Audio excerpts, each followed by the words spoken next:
Hey everybody. We're going live on a couple different things here. So be patient. We're logging into all of them and going live. I'm so excited. I have Jennifer here with me. Jennifer, can you introduce yourself? Hi, I'm Jennifer Fiore with Guild Mortgage, located in Sparks, Nevada. And of course, Mary Thomas with RE/MAX Professionals coming to you in the area code 775. And we are super honored and thank you so much for coming all the way down to answer some questions that we've been having. Today we're going to be talking about if you're going to sell your house, should you refi? We're also going to be talking about benefits if you're not going to sell your house of refinancing and when that might be best and how that would be in your best interest and when. So I'm so excited. This is number one. So many people have been asking because, you know, maybe they bought a home a few years ago, but they're thinking about a new build. Right. And should they refinance in order to get that equity out of their home to put into their new build, and how do we go about that? So I just want to start with new build and refinancing. Okay, so that is a main question that we get these days. And I think it depends on which way you want to go, because there are a few options. First one is obviously selling your current home, your departing residence. Yes. And you would sell it at the same time that you're closing on the other one to pull out all the equity and roll it into the new property. The best part about that is there's going to be a lot of equity in the home, so you're going to have a lower monthly payment, no PMI potentially, but it's a little stressful because this one has to close first and then this one has to close. And so the other piece that I think people miss is they might not have the down payment for the new construction 6 months in advance from when they're going to sell. So then that takes us to, well, maybe they would like to keep the property potentially. Maybe they want to turn it into an investment, but all your money is kind of locked up in that property. So again, you don't have access to the equity, right? So the biggest thing for consumers to understand is you have to be really careful that you miss some specific pitfalls. And one of those pitfalls is if you wanted to keep your home, or let's say refinance it to pull some money out for your down payment on the other property, you got to be very careful and strategic about when you do it. Because if you do it a month before you're supposed to close on your new construction and you're keeping this other property, you are not going to be allowed to take two owner-occupied loans out on two different properties. So one could get in the way of the other one. So if that is something you plan to do and pull some money out of your departing, you want to do that way in advance while the home's being constructed, which you'll need anyway because you need it for the down payment. Exactly. So, let's focus on that a little bit because that's humongous. I know that I've had many in the past and currently working on some, and it is so stressful to think about selling, rental. That's already moving twice just to get into your new build. But then you have most of the time new builds are wanting upfront your upgrade money.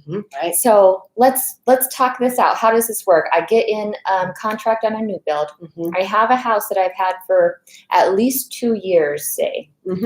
At what point should I, if I'm going to use my equity of the home, refinance? Right at the very beginning.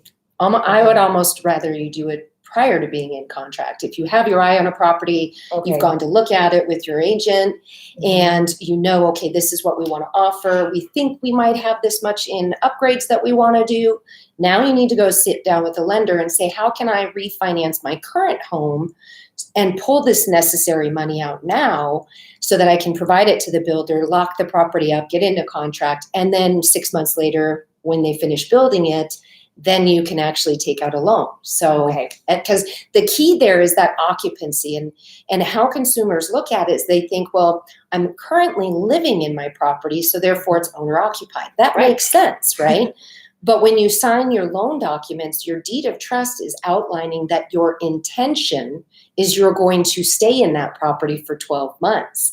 So you can't just go have another intention on another property because they look at it as potential mortgage fraud. And it's a Sure. big, big deal, and you just don't want it to bite you. So the sooner you can do it, the better, at the very, very beginning. Okay. Then you'll get all your ducks in a row, and you won't have to worry about a big red flag or a pitfall Okay. down the road. Even though our intentions are pure and we're telling the truth, we're going to live in this home. Exactly. But we have plans. So, okay, if we're thinking of buying a new build, we want to look around first, get an idea of costs, estimates, think of what we're going to do. But before we're in contract, let's go ahead and refinance first. After we've done our homework and know how much we need, refinance at that point, and then get into contract. So you have at least 6 months if it's from the ground, from if you're just looking at a lot, you have at least 6 months and sometimes 12 months. Right. And so it will not be considered fraud on paper, even though that's not your intent. Right. Yeah. Yeah. Am I on the right You're track? on the right track. Okay. Exactly. And there's some options for them too. The refi of the departing residence could be redoing your first mortgage, or it could just be simply taking out a home equity line of credit, not redoing the first. So that's something your lender is going to be able to help you with and understand which one's the better route. And that's why you're here, That's why we're because we've done several and we've talked a lot of things out, and you're so patient and kind, and I Thank you. appreciate that, because it's confusing and it's just overwhelming, especially if you're just the moving process in general. But if you're thinking of a new build and when do I put this all together, it just really helps to have someone patient that might work with you for a few months before we even get that, or a year. I mean, I know that you've worked with people longer than a year. It's how it goes sometimes. So that's something good to know, that don't be shy to talk to your lender and tell them everything you're looking to do, even if you're not set on a new build, but you're wanting to see your options. Yep. Go there first. That is exactly right. And that's what we're there for. We're there to kind of walk them through, this will work or this won't work. And another piece where I think people, the big question is, if they decide they want to keep their property, what does that mean for qualifying? So if I'm turning it into an investment, can I use rental income to offset that mortgage payment, or do I have to qualify for both loans? How does that work? It can be more difficult.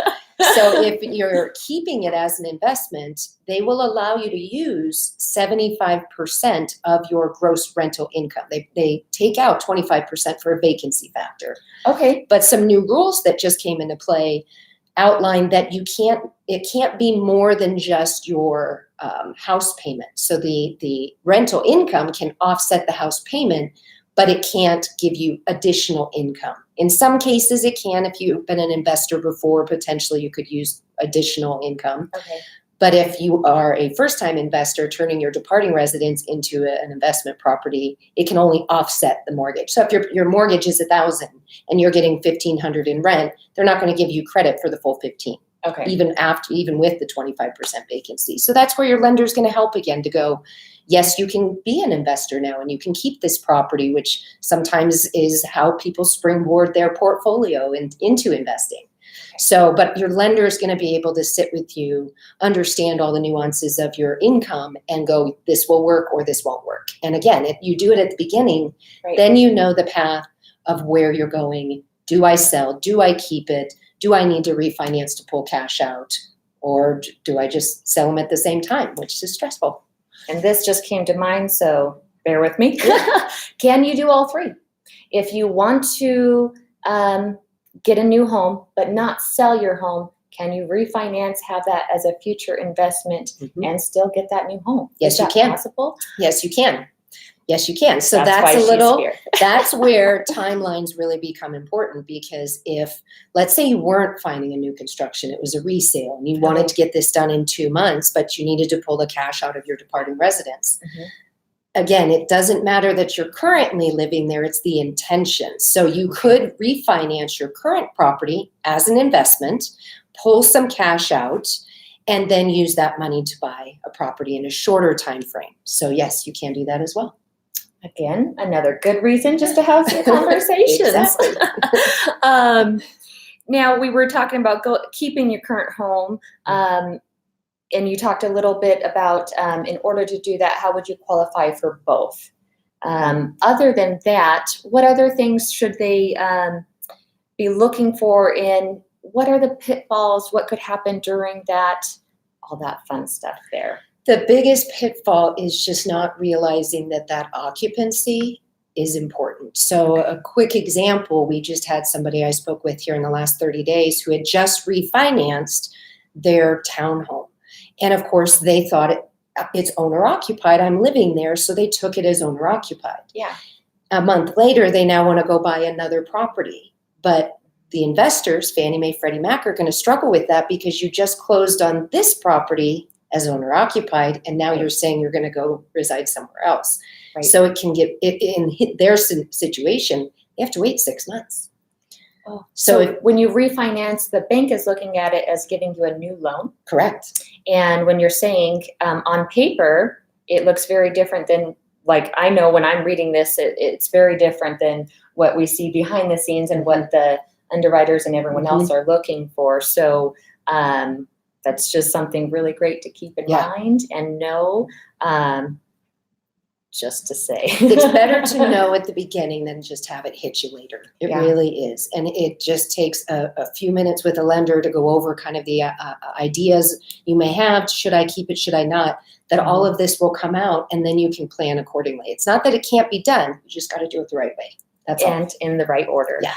And that is what you would be to help them along the way, every step along the way. Yeah. And of course, if you did not want to keep your house, but you wanted to sell your house in order to get into the new one, at what point there, again, it would be very much before you're in contract. You can refinance to use that equity to put down on your upgrades or down on the new home. But as you're getting closer till, if you don't want to keep your home as an investment, that's exactly what I would love to help if you're thinking that's your route. Because I definitely work with a lot of clients that are doing this right now, and it's tricky. It's very time sensitive because sometimes they say 6 months, 9 months, and it might lead into 12 months. So it's very, it is just tough to do it, but done right, you can do it very correctly. And if you're going to sell your home, a little bit of a thing there that we're seeing come up, but that works very well is, hey, we know that this is going to close because we have a new build. We want to sell this house, but we're stating, and we're going to tell the buyers that it's dependent on us closing on our future home. So if we have a contract, they might have to wait a little bit more in order for that new build to be finished.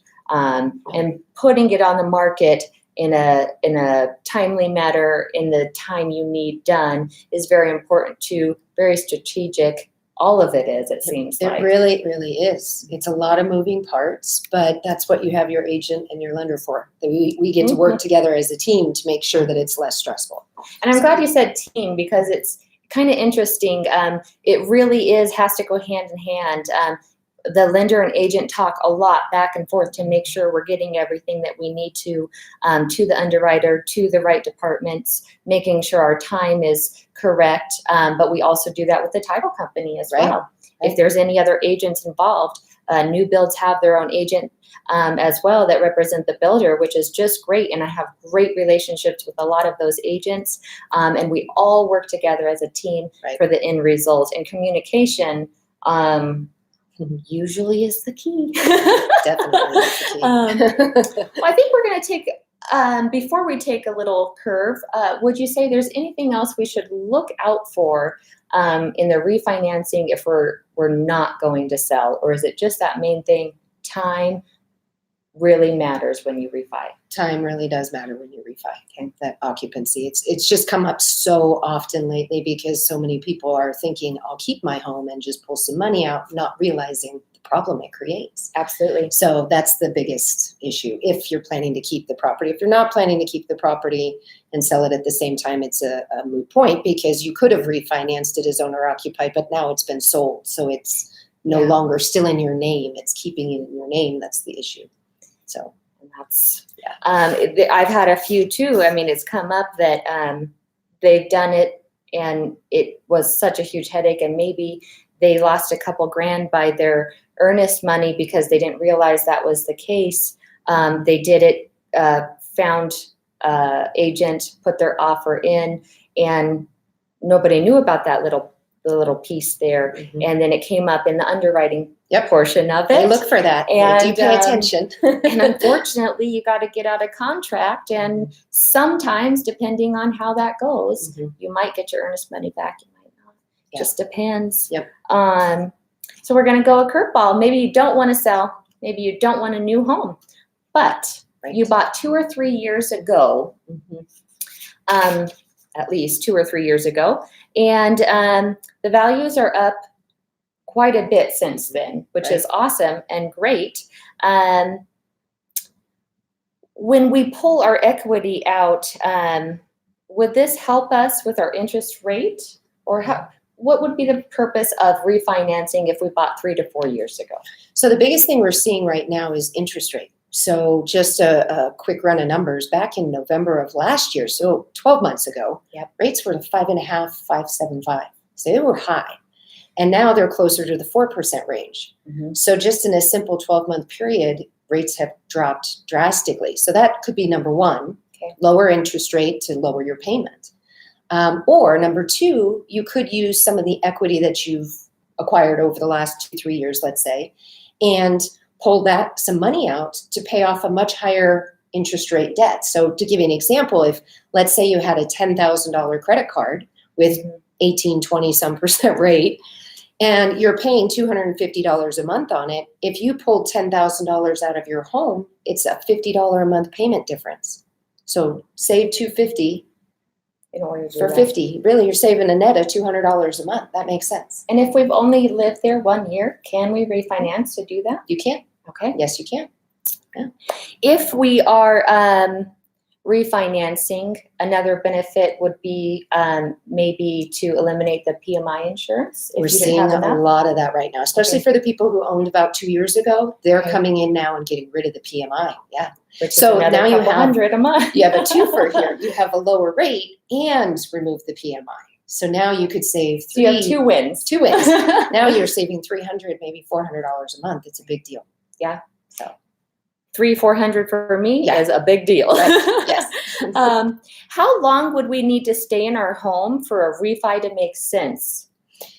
That's a personal decision, quite honestly. My personal opinion for me to refinance is I want to make my money back in 2 to 3 years. Mm-hmm. So I'm going to look at the cost of the refi against the savings, divide them against each other, and it's going to tell me how many months. Okay. If it's going to take me 7 years, but I think I may move in 5, probably doesn't make sense. Sure. You could be wasting money. Mm-hmm. So, but everybody has a personal decision to make on that. You know, I've broken the numbers down for people in the past, and it's been 9 years.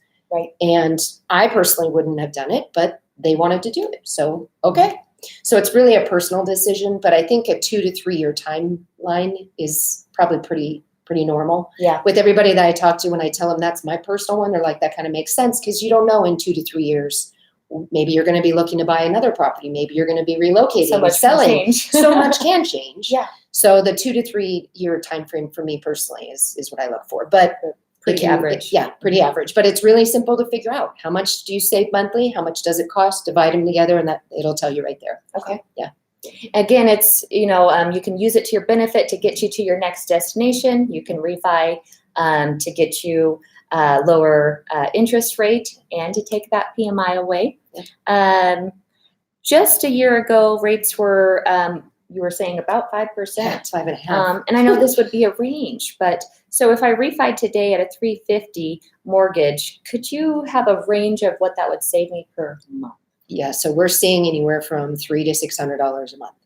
The higher end is because they're getting the lower rate and removing the PMI. So there's the double win. But $300 a month, let's say a refi costs about $3,500. That's probably about average. If it's $300 a month, you're making your money back in the first year. Right. So that's a yes. I would do that. That would make sense. You can do that and buy a new build. Yeah. And I can sell it. No. I think, there's so much that we would love to go over. And we're going to do this once a month. Yep. We love your questions. put the comments below if you have not been able to join today or you missed the live. Put your comments below of questions you might be having about how do I sell, how do I buy, how do we all work together to make this happen, and we will make sure to answer those questions next month. We'll be doing it again, you guys. I just want to say thank you guys for joining us. We really appreciate it. And I really hope you have a wonderful holiday season, and we look forward to doing it again next month. Jennifer, if they want now to get a hold of you to start thinking about these possibilities or planning this out, again, patient, full of knowledge, and we'll walk through each scenario with you, as will I if you're looking to sell. We will work together to get you to your destination with your goals, and we will let you know how this all would look in the end. But how would they get a hold of you if they really just want to start that conversation, because the new year is coming up pretty quick? Right, it sure is. Best way to reach me is my cell, 775-338-5059, or you can even go to our website, thefioreteam.com. But cell phone's usually best. So just give me a call and I'll sit down with you and go over all the details. And literally, I don't think there's been a time that I've texted or sent a message that you haven't gotten back to me within, usually right away, but within an hour or two. You usually you text and say, I'm in a meeting, I'll call you right after, which is just, I really appreciate it. And I know that you guys would as well, know that peace of mind when you left a message or you're sending a text. She will get back to you and will help you, and we'll be very excited to get you to your next destination. And if you just want to start talking about selling your home because maybe you don't want to keep it, but you got another destination you're heading to, well, you can reach me anytime, 775-682-1973. And I just want to say, I would be honored to come and have that conversation with you guys. I do have a good track record, pretty high record of once I take your listing, I work that listing until it is sold and you are to your destination. And I work very hard until that is done, period. Again, Mary Thomas with Remax Professionals coming to you in the area code 775, and the wonderful Jennifer Fiore at Guild Mortgage. Thank you guys. See you next month. Bye.